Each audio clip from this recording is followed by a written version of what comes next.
Olá, estamos de volta com Frente a Frente, que hoje recebe o ministro da Educação, Mendonça Filho. Lembrando a você que o programa de hoje é gravado em função do feriado, mas ainda assim você pode mandar as suas perguntas para @DeniRotenburg e para @José M. Trindade, que elas serão repassadas para a assessoria do ministro.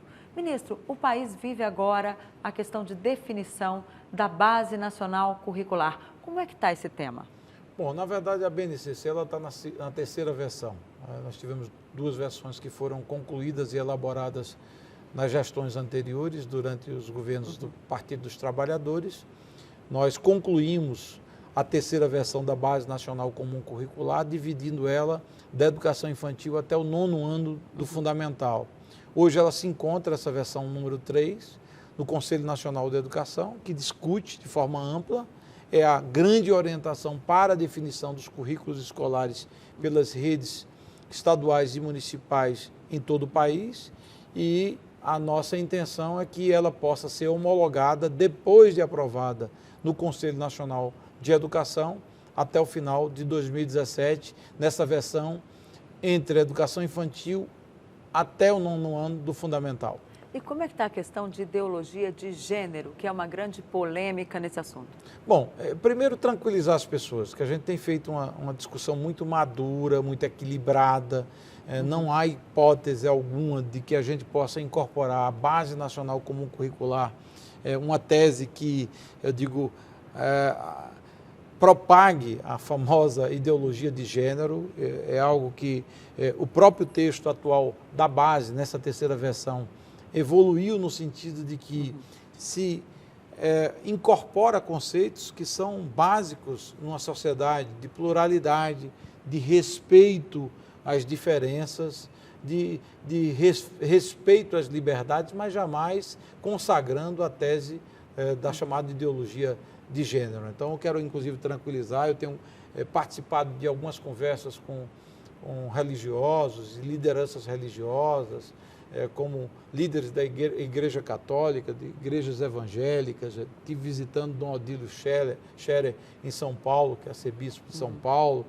Conversei com Dom Sérgio na CNBB, com Dom Justino, que lidera a discussão com relação à área educacional na Igreja Católica, Dom Fernando Saborito, que é arcebispo de Olinda e Recife, no meu estado, Pernambuco, e todos manifestam sempre uma preocupação de que a base nacional não incorpore excessos e muito mais fortemente não venha incorporar teses que possam sedimentar a ideologia de gênero como algo a ser seguido dentro das escolas espalhadas por todo o país. Como é que é a sua visão, ministro, a sua visão pessoal sobre esse assunto? Porque há reclamações dos dois lados, né?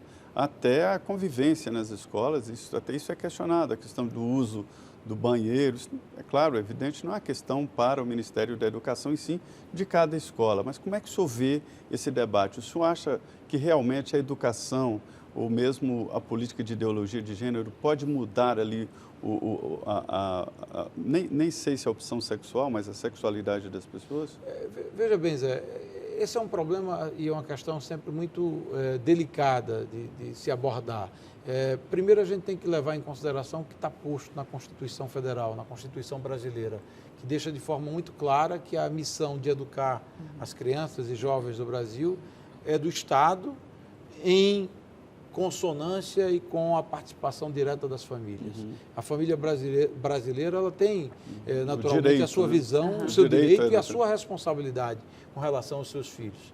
Eu sou de uma origem de uma família católica, tenho 3 filhos, entendo e compreendo as preocupações das famílias do nosso país com relação a esses aspectos, e acho que o Estado brasileiro não pode, de forma alguma, impor algo que afronte e que vamos assim, que desrespeite, vamos assim, esses aspectos relativos à educação das crianças e jovens do nosso país. E, ao mesmo tempo, a gente também tem que assimilar conceitos que devem estar presentes na vida das crianças e dos jovens, que são conceitos de tolerância, de respeito, né, de respeito às diferenças, para que a gente não possa cultivar também uma sociedade de preconceitos e uma sociedade que tenha uma visão de diminuição de quem quer que seja. Então, eu acho que esse é um pressuposto presente, está sempre presente, inclusive, nas palavras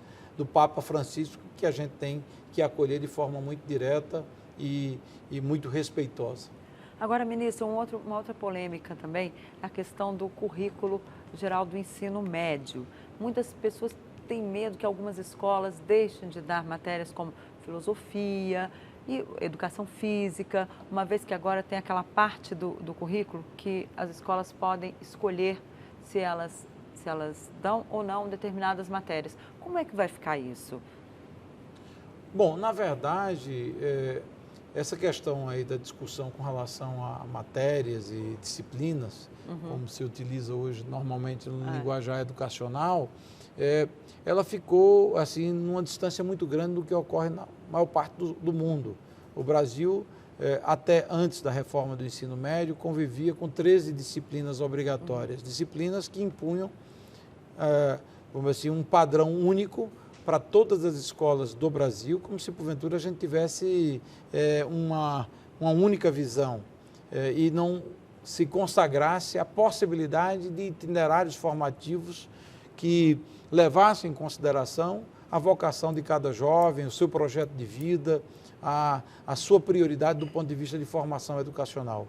O mundo todo, a Europa, e aí eu cito países como Portugal, Espanha, Inglaterra, França, Estados Unidos, Canadá, já nas Américas, na Ásia, Singapura, Coreia do Sul, Japão, todos os países, eles consagraram, vamos dizer, um princípio sempre de mais flexibilidade na definição do currículo do ensino médio. E é isso que nós estamos avançando nessa direção. A gente vai ter um ensino médio onde 60% do currículo vai ser determinado seguindo a orientação da Base Nacional Comum Curricular e com currículos que podem e devem ser seguidos por todas as escolas daquele determinado sistema educacional e, ao mesmo tempo, se ofertando liberdade de ofertas complementares, tanto na educação técnica como em outros itinerários formativos, onde o jovem possa ser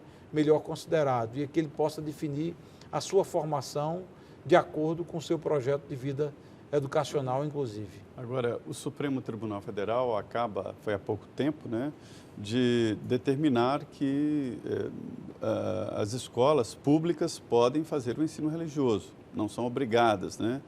O ensino religioso, ministro, na rede oficial de ensino, como é que será a recomendação, a determinação do Ministério da Educação? Bom, a gente tem uma Constituição que estabelece um Estado laico, né? Portanto, não tem opção religiosa por parte do Estado e há respeito com relação à opção de cada cidadão.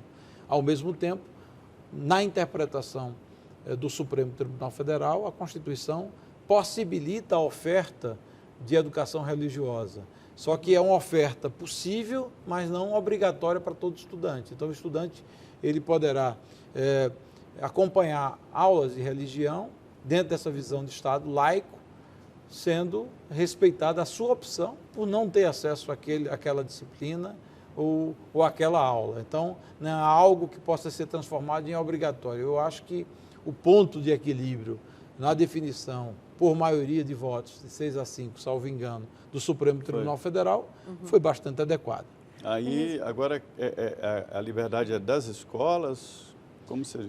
Dos sistemas das redes estaduais, das escolas e, ao mesmo tempo, a liberdade final do próprio estudante, de ter acesso ou não. Quer dizer, não há dúvidas quanto às particulares, então. Às confessionais, né? Mas isso. Na área pública, que também pode ser ofertada, mas depende do diretor. Isso, mas nunca numa visão compulsória, de que o aluno tem que ter... Obrigado, aí fica a LDB que define, né, a não obrigatoriedade. O aluno pode... E na versão 2 da base, nós tínhamos orientação e definição com relação à educação religiosa, o ensino na área de religião. Com a versão 3 e a partir dessa decisão do Supremo Tribunal Federal, nós vamos incorporar, e nós temos um relator, que é o conselheiro Gilberto, do Conselho Nacional de Educação, que inclusive é reitor da Universidade Católica aqui de Brasília, do Distrito Federal, que está incumbido de relatar os aspectos relativos ao ensino religioso, tendo como parâmetro a Base Nacional Comum Curricular. Ministro, um outro assunto que sempre, alunos que estudam, principalmente adolescentes que estudam fora do Brasil, quando eles vão para lá fazer um intercâmbio, uma coisa, eles sempre voltam dizendo assim, poxa vida, lá eu não tinha provas, a minha avaliação era basicamente por trabalhos que eram apresentados, eram cobrados e ai do estudante que não fizer o seu trabalho.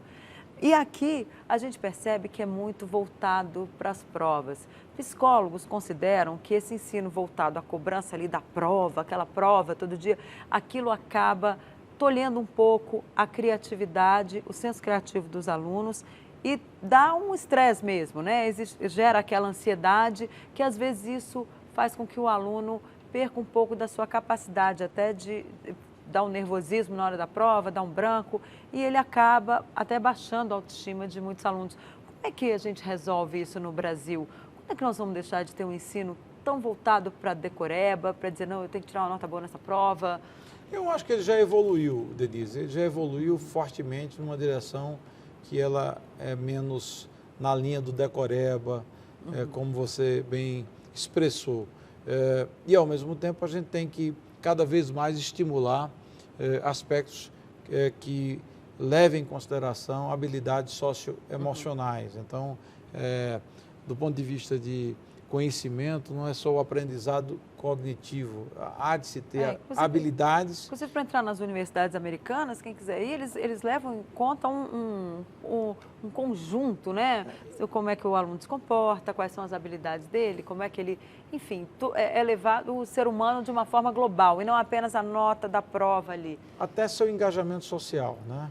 Como se, porventura, um candidato a uma vaga na universidade americana, ele tiver tido ao longo da sua vida no ensino médio, por exemplo, experiência de mobilizações sociais, de atendimento a comunidades carentes, a jornadas de viagem, ganham bolsa ou ganham pontos na avaliação do acesso à universidade. Então, o senhor foi um bom aluno, ministro? Fui um aluno, eu diria, de mediano para bom. Essa posição de mediano para bom, já que o senhor é um excelente cidadão, já que foi deputado tantas vezes e um ministro muito observado aqui na Esplanada como um dos melhores ministros, não seria problema na educação, não seria na técnica de educação?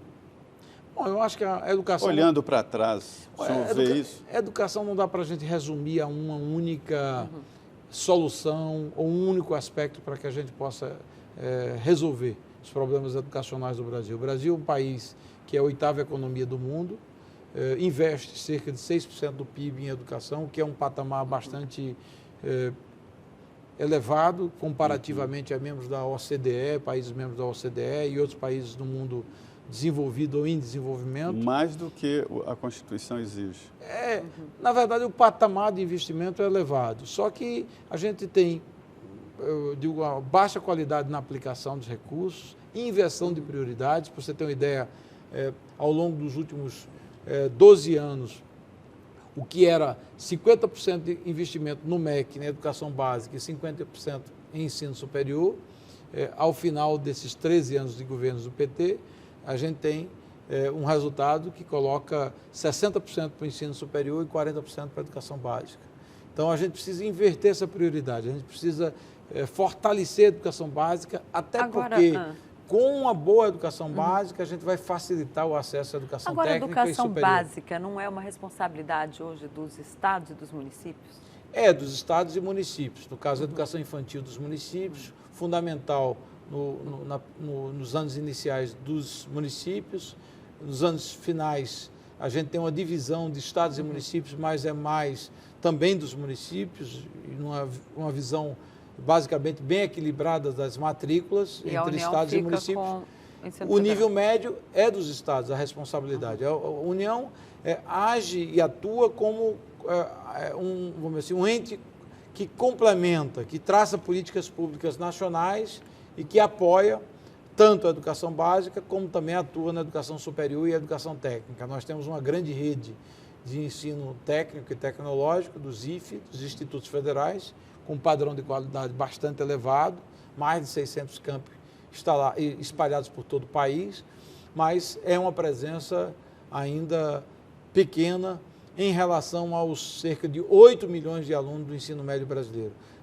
E eu entendo que não dá para a União centralizar a educação básica no nosso país. A gente vive num país continental, 8 milhões e meio de quilômetros quadrados, mais de 5.500 municípios. É impossível traçar políticas públicas na área de saúde, educação ou mesmo segurança pública centralizada a partir de Brasília. O que há de se ter é uma maior responsabilização dos municípios, maior cobrança, monitoramento e engajamento também social, porque se não houver engajamento da sociedade, a gente não vai fazer avançar a questão da qualidade na educação do nosso país.